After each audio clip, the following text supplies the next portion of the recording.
新宁王公庙同济宫，绕境活动今天第一天，晚上8点以后可以穿妈祖轿脚。这个第一天你看快8点的时候要入庙，第二天下午5点10分左右绕，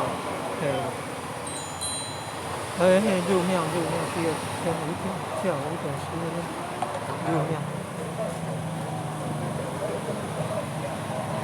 你看第二天下午5点10分入庙，你看第一天快8点了晚上，第一天快8点了，7点50分入庙啊。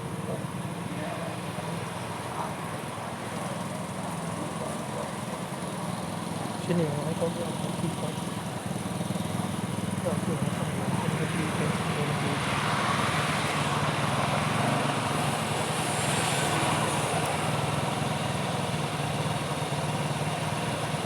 这个是入关口。